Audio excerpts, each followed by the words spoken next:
Rero kuri uno munsi twaje dufise icigwa, ico cigwa naco citwa ubwibone.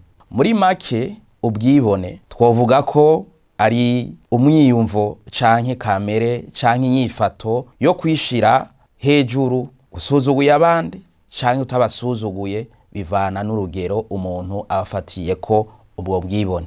Twagomba ubwa mbere tuvuge imigwi y'ubwibone. Ubwibone ubwa mbere ni ubwibone bwiza. Ubwo bwibone bufise ivy'agaciro, ivyiza canke ineza, bwirata bushimangiye kuguha amashimwe uhoraho Imana. Ubwo n'ubwibone bwiza. Hariho n'ubundi bwibone rero bw'indenzarugero, bwa bundi buganisha ku caha, bwa bundi buganisha gushira hejuru umuntu bugashira hasi Imana, bwa bwibone bufatiye kugomba kuba umuntu avuga ati jewe ndikwije, nta mana nkeneye, nta muntu nkeneye, na cane cane nta mana nkeneye.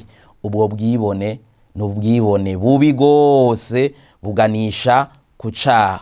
Muri make ubwo bwibone buganisha ku caha umwana w'umuntu niyo bwishizeko cane, ariko ubwibone buganisha guhesha icubahiro Imana bwari ubwibone bwiza. Reka twifashishe rero ijambo ry'Imana kugira tubone icarico ubwo bwibone bwemewe. Je nafashe yuko bwemewe. Haleluya. Ubwo buhesha icubahiro Imana.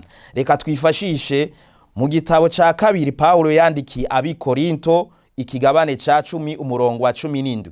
Ni ku rupapuro ku bariko barakoresha Bibiliya rw'amajana 228. Reka dusome mu izina rya Yesu Kristo. Ariko uwirata yirate uhoraho. Uwirata yirate uhoraho. Niyirate ka muntu, niyirate ka muvyeyi wiwe, niyirate ka gihugu yoba akomokako, niyirate kubwa umuryango yoba akomokako, niyirate kubw'ubutunzi, amashuri, amadiplome, akazi canke ikindi kintu cari cyo cyose, ariko umuntu yirate uhoraho. Haleluya.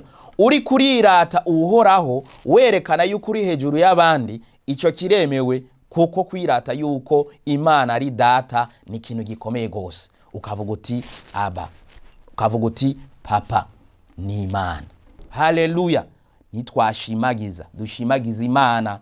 Ubwibone bwacu buganishe ku Mana, ntibuganishe kuri twebwe. Simvuge nti je ndagakomeye jewe Pasteur Prime, simvuge nti ndagakomeye jewe umukristo runaka, simvuge ngo ndagakomeye uwo kwitwa amazina yose ukashaka witwe bishop, ntubagakomeye. Ariko Kristo ari muri wewe abagakomeye. Uri muri wewe wibwina ujya taboneka, ibari waboneka cyane mu mvugo no mu ngiro yawe.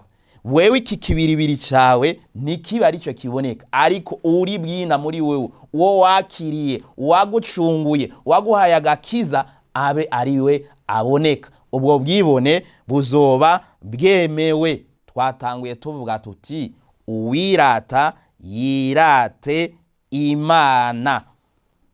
Twabisanze mu Bikorinto igitabo ca kabiri ku kigabane ca 10 umurongo wa 17. Uwirata yirate Imana.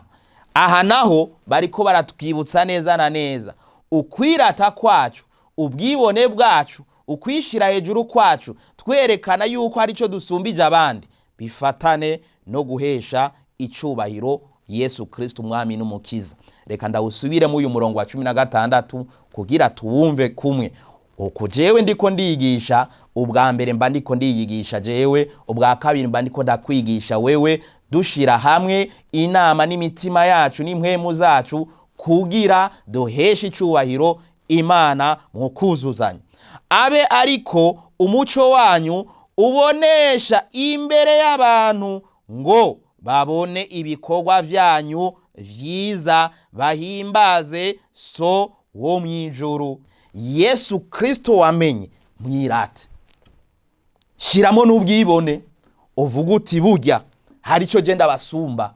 Ndabasumba Yesu Kristo umwami n'umukiza, we mucunguzi wanje, yitanze ku musaraba ku bwajewe, ndetse nawe utaravyemera nawe yaritanze ku bwawe ufa kuvyemera, kandi bizokubera ivy'igiciro kinini.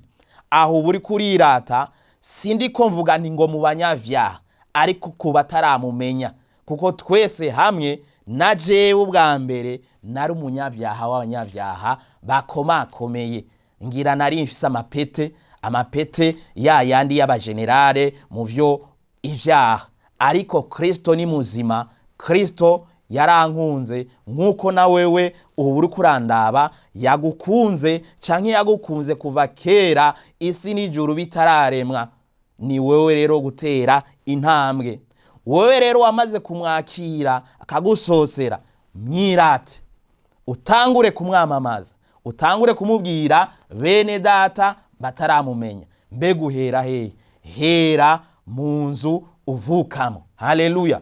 Ukaba uri umwana wamaze gutanga kumenya Kristo, abavyeyi babwire Kristo, uyu muco ubakire, wirate, batangure kuvuga ati mbega w'ivyo buzanye n'ivyagute. Ivyo kwirata ijambo ry'Imana usoma, uririmba za kantike canke indirimbo z'Imana, uvuga uti ndiko ndirata umwami w'abami Yesu Kristo.